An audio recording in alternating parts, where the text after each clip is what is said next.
माननीय मुख्यमंत्री देवेंद्र फडणवीस साहेब, माननीय मंत्री अदितीताई तटकरे यांना माझा नमस्कार। मी मनीषा वाल्मिकराव काटे, कार्याध्यक्ष ग्रामीण राष्ट्रवादी युवती काँग्रेस शरदचंद्र पवार साहेब। गेल्या जानेवारी महिन्यापासून म्हणजे 5 ते 6 महिन्यापासून लाडक्या बहिणीचा विषय सारखा आपल्या महाराष्ट्रामध्ये सुरू आहे। महाराष्ट्रातील अनेक लाखो महिला आहेत ज्या मुख्यमंत्री माझी लाडकी बहीण योजनेपासून वंचित आहे।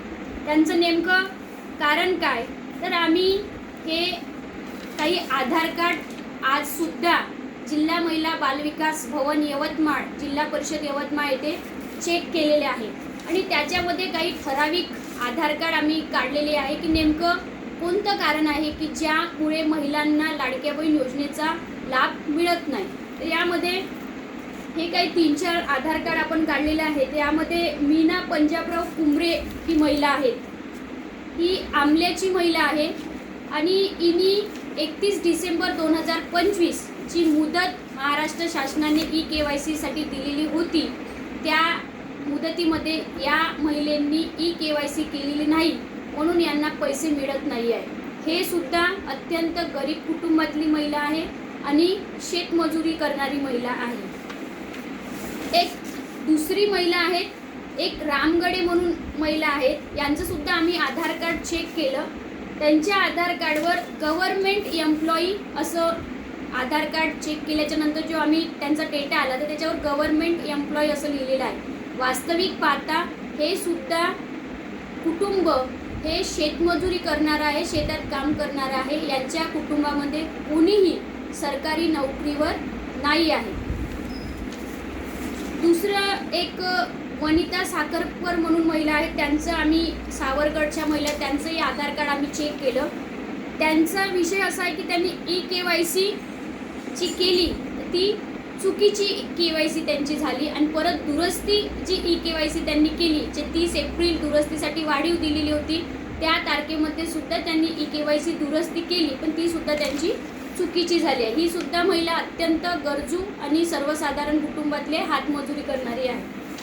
नंतर या हेडवे ताई आहेत, या गृहिणी आहेत आणि यांचं RTR रिलेटिव्ह या कारणाने म्हणजे 2.5 लाखापेक्षा जास्त उत्पन्न यांचं दाखवलेलं आहे आणि त्या कारणामुळे त्यांना अपात्र ठरवण्यात आलं, म्हणजे त्यांचा लाभ बंद करण्यात आलेला आहे।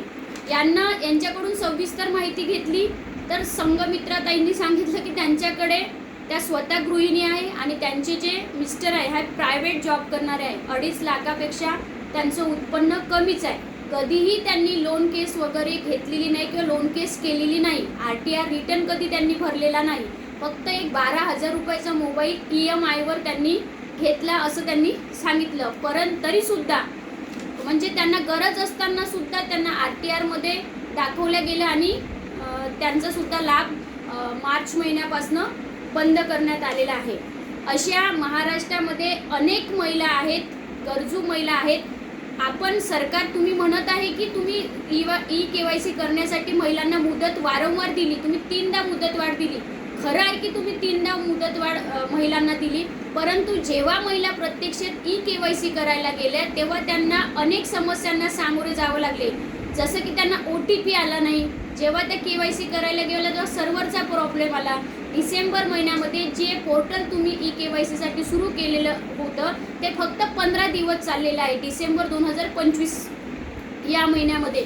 अशा अनेक समस्या आहेत ज्यांच्यामुळं महिलांना KYC करता आलेली नाही। महाराष्ट्रामधल्या जेवढ्या काही 60-62 लाख महिला आहेत त्या अत्यंत गरजू महिला आहेत, ज्यांना हा लाभ मिळायला पाहिजे आणि सर्व पात्र असताना सुद्धा त्यांना जानेवारी महिन्यापासून त्यांचा लाभ बंद करण्यात आलेला आहे। माझी माननीय मुख्यमंत्री देवेंद्र फडणवीस साहेबांना विनंती आहे की आपण या संपूर्ण गोष्टीचा विचार करावा आणि KYC साठी महिलांना एक संधी देण्यात यावी आणि KYCचं पोर्टल तुम्ही सुरू करावं। धन्यवाद।